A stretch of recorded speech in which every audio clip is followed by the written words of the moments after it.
Hello दोस्तों, आप सभी का learn C plus plus with practical के वीडियो लेक्चर सीरीज में स्वागत है। आज के वीडियो लेक्चर में हम वर्चुअल बेस क्लास के बारे में पढ़ेंगे। चले शुरू करते हैं। हमने पिछले वीडियो लेक्चर में इनहेरिटेंस के बारे में पढ़ा, जिसमें हम लोगों ने इनहेरिटेंस क्या होती हैं, उसके प्रकार कितने प्रकार के होते हैं। जैसे इनहेरिटेंस का मेन पर्पस होती है कि reusability of the code. Reusability of the code means कि जैसे पेरेंट्स क्लास एक होती है, एक हमारे चाइल्ड क्लास होती है, और चाइल्ड क्लास के पास ये राइट्स होती हैं कि वो पेरेंट क्लास के भी फंक्शन को एक्सेस कर सकते हैं। और इसमें हमने डिफरेंट टाइप के इनहेरिटेंस के बारे में पढ़ा था, जैसे single inheritance, multiple inheritance, multi level inheritance, hierarchical inheritance, hybrid inheritance. इसमें एक प्रॉब्लम हमारे जो एक सबसे कॉमन हमारे पास आती है, वो होती है हमारे वर्चुअल बेस्ड क्लास की। जैसे सपोज मैं इसे आपको एक एग्जांपल के थ्रू बताता हूँ। जैसे सपोज हमारे पास एक क्लास है ए, इस क्लास को बी नाम के क्लास भी इनहेरिट कर रहे हैं, और ए नाम के क्लास को सी नाम का क्लास भी इनहेरिट कर रहे हैं, और डी नाम का जो क्लास है वो हमारे बी को इनहेरिट कर रहे हैं और सी को इनहेरिट कर रहे हैं। उस सिचुएशन में जैसे अगर डी क्लास अगर जैसे सपोज एक प्रिंट नाम का फंक्शन है जो हमारे क्लास ए के अंदर है। अब डी नाम का क्लास अगर ए नाम के क्लास के इस फंक्शन को एक्सेस करना चाहता हो, उस सिचुएशन में एम्बिगस की प्रॉब्लम हमारे आती है। एम्बिगस का प्रॉब्लम तो मीन्स कि डी के पास ये राइट्स है कि वो इस पाथ के थ्रू भी वो हमें ए नाम की क्लास के फंक्शन को एक्सेस कर सके, और इसके पास ये राइट्स होती हैं कि वो सी के पाथ के थ्रू भी वो हमारा प्रिंट नाम के फंक्शन को एक्सेस करते हैं। इस सिचुएशंस में हमें एम्बिगस की प्रॉब्लम आ जाती है। इस सिचुएशन में क्लास डी ये डिसाइड नहीं कर पाते हैं कि वो कौन सा पाथ को सेलेक्ट करे। इसी प्रॉब्लम को सॉल्व किया जाता है हमारे वर्चुअल बेस क्लास के थ्रू। तो सबसे पहले देखते हैं कि उसमें वर्चुअल बेस क्लास की क्या कैरेक्टरिस्टिक्स होती हैं उसके। सबसे पहले हम लोग देखते हैं वर्चुअल बेस क्लास आने की सिचुएशन कैसे होती है। An ambiguity can be arise when the several path exist to the class from the same base class. This means that the child class could have duplicate set of members inherited from the single base class. इसका मतलब ये होती है कि जैसे कि हमारे पास child class के पास, जैसे इसमें बताया चाइल्ड क्लास के पास ये हमारे पास डुप्लीकेट पाथ हो जाते हैं। डुप्लीकेट पाथ मीन्स वो अगर चाहे अगर चाहता है तो इस रास्ते से जा सकता है, वो चाहे तो इस रास्ते से भी जा सकता है। इस सिचुएशन में उसे डुप्लीकेट पाथ की प्रॉब्लम्स आती है। तो C++ solve this issue by introducing the virtual base class। वो C++ एक फीचर ऐड किए हुए इसमें जिसका नाम है वर्चुअल बेस क्लास, जिसके थ्रू जो ये प्रॉब्लम हमारे पास है एम्बिगस की जो प्रॉब्लम होती है वो प्रॉब्लम को सॉल्व किया जाता है।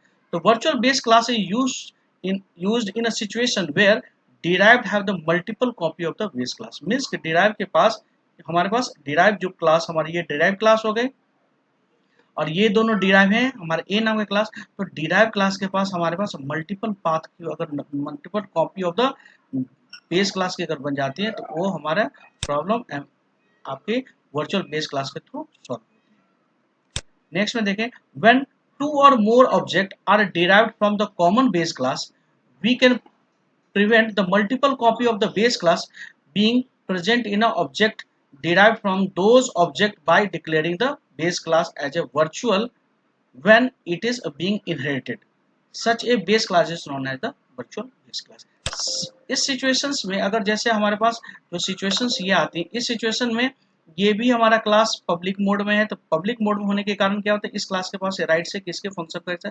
तो इस एम्बुगेस की प्रॉब्लम को सॉल्व करने के लिए हम लोग यूज करते हैं कौन से वर्चुअल बेस क्लास। इस सिचुएशन को प्रॉब्लम को सॉल्व किया है तो यहाँ पे हम लोग क्या करते हैं कि जैसे अगर ये क्लास अगर हमारा डी नाम का क्लास अगर ए नाम के क्लास के फंक्शन को एक्सेस करना हो, तो हम लोग यहाँ पे क्या करते हैं कि जब इसे हम इनहेरिट करते हैं उस सिचुएशन में हम लोग यहाँ यूज करते हैं वर्चुअल कीवर्ड। वर्चुअल कीवर्ड हम लोग दोनों क्लास के साथ लगा देते हैं। अब इसे हम कैसे करते हैं, एक प्रोग्राम के थ्रू हम लोग देखते हैं। एक प्रोग्राम है, जैसे सपोज यहाँ हमने एक क्लास बनाया फर्स्ट नाम का क्लास, क्लास फर्स्ट। इसके अंदर हमारे पास पब्लिक में हमारे पास एक वेरिएबल है int a, इसमें हमारे पास प्रिंट ए नाम का फंक्शन। मीन्स कि एक जो हमारा क्लास है ये, इस क्लास में हमारे पास प्रिंट नाम के एक फंक्शन है।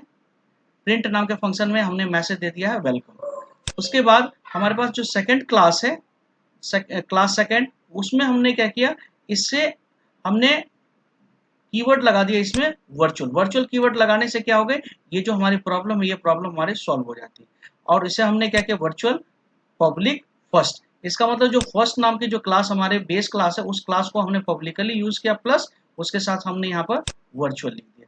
वर्चुअल लिखने के बाद हमारे पास पब्लिक में इसकी जो मेंबर बी हो गया, इसमें हमने प्रिंट 1 लिख दिया है और इसके अंदर हमने कोई भी मैसेज प्रिंट कर दिया। उसी तरह हमारे जो क्लास थर्ड है, उस क्लास थर्ड ने भी क्या किया, फर्स्ट नाम के क्लास को अगर यूज किया हुआ तो वहां पे हमने एक ऐड कर दिया कीवर्ड वर्चुअल, जिससे क्या हो गए कि ये हमारे, उसके बाद हमारे सिंपल हो गए, इसकी पब्लिक मेंबर है INTC प्रिंट 2 कर दिया इसके मैसेज। और यहाँ पे हमने क्या किया कि जब अगर हमारा फोर्थ नाम का क्लास है, तो सबसे नीचे जो चाइल्ड वाले जो क्लास होगा, ये जो क्लास है, ये दोनों क्लास को अगर हमारा मल्टीपल इनहेरिटेंस के थ्रू अगर यूज कर रहे हैं, कैसे, तो यहाँ पे हमने लिखा है क्लास फोर्थ। और यहाँ पे हमने क्या किया कि कोलन, कोलन के बाद जैसे सपोज हमने दिया कोलन, कोलन के बाद हमने सेकंड क्लास हमारी ये क्लास हो गई सेकंड, और यहाँ पे हमारे थर्ड क्लास, ये थर्ड वाले क्लास, दोनों क्लास को मल्टीपल इनहेरिटेंस के, यहाँ पर ये जो कोड होती है it is called as the multiple inheritance के। मल्टीपल इनहेरिटेंस मींस ये डिराइव क्लास, एक डिराइव क्लास दो डिफरेंट क्लास को वो यूज कर रहा है। इसका मतलब कि फोर्थ नाम के क्लास के पास ये राइट्स होगी कि थर्ड नाम के क्लास का भी फंक्शन एक्सेस करे और सेकंड नाम के क्लास के भी फंक्शन को एक्सेस करे। अब हमने क्या किया, इसके अपने जो फोर्थ नाम के क्लास के अपने हमारे यहाँ पर सिंपल फंक्शन है, वेरिएबल्स बने हुए हैं, डेटा मेंबर है और मेंबर फंक्शंस बने हुए हैं। अब हमने क्या किया कि फोर्थ नाम का क्लास का एक ऑब्जेक्ट बनाया, और जब मैं प्रिंट नाम का फंक्शन कॉल करता हूं तो ये डायरेक्ट हमारे इस फंक्शन को कॉल कर लेते हैं। इस प्रॉब्लम को हम लोग एक प्रोग्राम के थ्रू देखते हैं। जैसे सपोज एक प्रोग्राम है,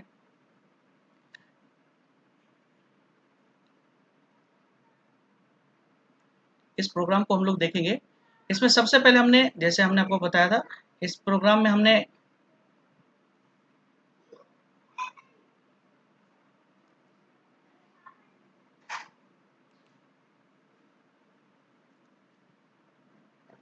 इस प्रोग्राम में हमने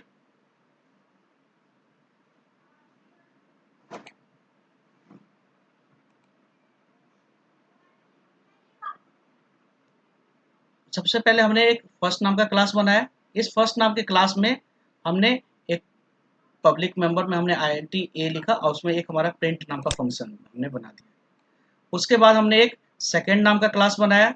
सेकंड नाम के क्लास में हमने पहले वाले जो फर्स्ट नाम के क्लास है उसको हमने एज ए पब्लिक यूज किया, मीन्स सिंगल इनहेरिटेंस हमने यहाँ यूज किया।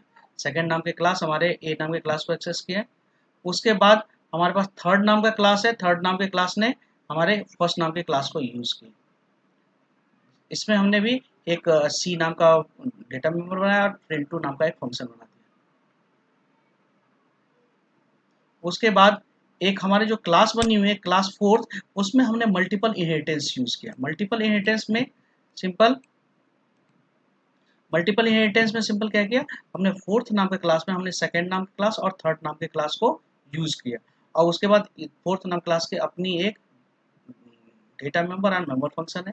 अब हमने एक INT मेन करके हमने फोर्थ नाम का क्लास, जो हमारी सबसे चाइल्ड क्लास है, चाइल्ड क्लास का हमने ऑब्जेक्ट बनाया और उसके बाद हम प्रिंट नाम के फंक्शन को कॉल कर रहे हैं। ये जो प्रिंट नाम का जो फंक्शन है ये हमारे सबसे जो बेस क्लास है, बेस क्लास के अंदर ये हमारे प्रिंट नाम का फंक्शन है।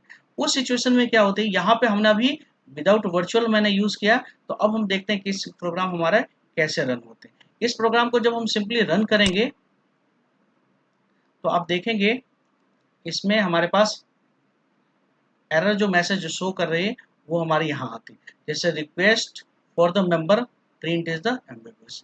इस सिचुएशन में क्या होती है कि चाइल्ड के पास ये राइट्स होती है कि वो दो डिफरेंट पाथ से हमारे प्रिंट नाम का फंक्शन को एक्सेस करे। उस सिचुएशन में वो कंफ्यूज हो जाती है किस रास्ते को वो सेलेक्ट करे। इस सिचुएशंस को अवॉइड करने के लिए सिंपली हम लोग क्या करते हैं, हम लोग एक कीवर्ड लगाते हैं। कीवर्ड लगाएंगे जैसे हमने यहाँ वर्चुअल, जब हमारे फर्स्ट नाम के क्लास के बाद जब हम उसे इनहेरिट जब हम करेंगे, इस सिचुएशन फर्स्ट के आगे हम लोग कीवर्ड लगाएंगे वर्चुअल, वर्चुअल कीवर्ड यहाँ लगाएंगे, और दूसरा जो थर्ड क्लास जो हम बनाएंगे उसमें उसके आगे हम लोग यहाँ वर्चुअल। अब उसके बाद जब हम इस प्रोग्राम को एग्जीक्यूट करेंगे, जब आप इस प्रोग्राम को एग्जीक्यूट करेंगे तो हमारे पास जो भी आंसर है वो हमें आंसर अब हमें दिखाई देगी। तो इस तरह की जो प्रॉब्लम हमारे पास आते हैं, उस प्रॉब्लम को जो सॉल्व करने के जो मेथड्स हैं वो हम लोग वर्चुअल फंक्शन के थ्रू उसे सॉल्व करते हैं, जिससे कि जब अगर हमारे पास ये चाइल्ड के पास अब हमने अगर कीवर्ड लगा दिया यहाँ वर्चुअल, इसके साथ अगर वर्चुअल कीवर्ड लगा दिया, जब इसे इनहेरिट कर रहे हैं उसके साथ वर्चुअल लगा दिया, और यहाँ जब क्लास सी को जब मैंने एक्सेस किया उसमें आगे वर्चुअल कीवर्ड। इस सिचुएशन में क्या होती है कि आपको क्लास डी से ए नाम के बीच में हमारा एक डायरेक्ट वर्चुअली कनेक्टिविटी आ जाता है, जिस कारण जो क्लास डी के जो ऑब्जेक्ट हैं वो हमारे ए नाम के क्लास के डायरेक्ट प्रिंट वाले फंक्शन को कॉल कर सकते हैं। Thank you.